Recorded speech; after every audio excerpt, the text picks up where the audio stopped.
আজকে ঢাকায় তথাকথিত এই পাকিস্তানের প্রেতাত্মা রাজাকার আল বদরের উত্তরসূরি তথাকথিত হেফাজতে ইসলাম আজকে ধর্মের নামে সারা বাংলাদেশে যে তুলকালম ঘটিয়ে চলছে তা এদেশের মানুষ বরদাস্ত করবে না। এবার তো ঢাকায় আসছে, আগামীতে ঢাকায় আসতে দেওয়া হবে না। প্রয়োজন হলে ঘর থেকে বেরোতে দেওয়া হবে না। কারণ আপনাদের শক্তি আমরা 1971 সালে রেখেছি। আপনারা মুক্তিযুদ্ধের সময় আপনারা আমাদের মা বোনদের ইজ্জত লুণ্ঠন করেছেন, নিরীহ হত্যা করেছেন, ঘর বাড়ি জ্বালিয়ে পুড়িয়ে দিয়েছেন। এই হলো এই হেফাজতে ইসলামের ইতিহাস। আমি অনেকেই দেখেছি টেলিভিশনে আমাদের অঞ্চলে, তারা মুক্তিযুদ্ধের সময় ছিল কেউ আল বদর, কেউ রাজাকার, বা কেউ আল বদরের সন্তান, কেউ রাজাকারের সন্তান, যুদ্ধ অপরাধীদের সন্তান, তারাই হেফাজতে ইসলাম। আমি হেফাজতকে হুঁশিয়ার করে দিতে চাই, সরকার কিন্তু আর বরদাস্ত করবে না। আমাদের শান্তিপূর্ণ আহ্বান কিন্তু আমাদের দুর্বলতা নয়, পশু শক্তি কিন্তু আমাদের শক্তি নয়, আত্মশক্তি আমাদের বড় শক্তি এবং শাশ্বত শক্তি।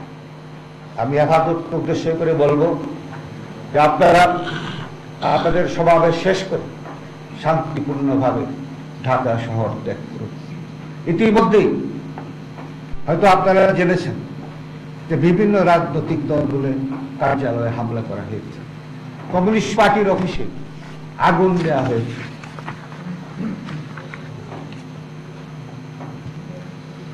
পল্টনে এবং বিভিন্ন জায়গায় বোমা বর্ষণ করা হয়েছে, গ্রেনেড নিক্ষেপ করা হয়েছে পুলিশকে লক্ষ্য করে। 21শে আগস্টেও কিন্তু এই গ্রেনেড হামলা হয়েছে। হেফাজতের কর্মীরা বঙ্গবন্ধু এভিনিউ, পল্টন মন্ত্রণালয় এবং ঢাকার বিভিন্ন স্থানে গাড়ি ভাঙচুর করেছে, দোকান পাটে আক্রমণ চালিয়েছে, লুটতরাজ করেছে, অগ্নিসংযোগ করেছে এবং ঢাকা শহরে ভীতিকর পরিস্থিতির তারা সৃষ্টি করছে। এখানে সরকারের দায়িত্ব সকলের জানমাল রক্ষা করা, আইন শৃঙ্খলা রক্ষা করা, স্বাভাবিক জীবন ঢাকাতে ফিরিয়ে নিয়ে আসা। সরকারের যা যা করার প্রয়োজন মানুষের জানমাল রক্ষা করার জন্য সবকিছুই করতে প্রস্তুত। আমি হেফাজতের যারা তথাকথিত নেতাদের উদ্দেশ্যে বলতে চাই যে আপনাদের রক্ত চক্ষুকে বাংলাদেশ আওয়ামী লীগ ভয় পায় না। মুক্তিযুদ্ধে আপনাদেরকে আমরা পরাজিত করেছি। আপনারা যদি আবার সংঘাতের পথে আওয়ামী লীগ একাই আপনাদেরকে শায়েস্তা করতে যথেষ্ট। আপনারা উস্কানিমূলক বক্তব্য দিচ্ছেন, মাননীয় প্রধানমন্ত্রীকে কেন্দ্র করে কুরুচিপূর্ণ বক্তব্য দিচ্ছেন। এটা কোনোদিন তো আলেম ওলামাদের কাজ হতে পারে না। সরকার কিন্তু দুর্বল নয়, আওয়ামী লীগও কিন্তু দুর্বল নয়। এই বাংলাদেশের মানুষ মুক্তিযুদ্ধের পক্ষে, সরকার যে কোনো ব্যবস্থা নিতে প্রস্তুত। আপনারা সরকারের যে ধৈর্য এবং উদারতা কে আপনারা দুর্বলতা হিসাবে নেবেন না।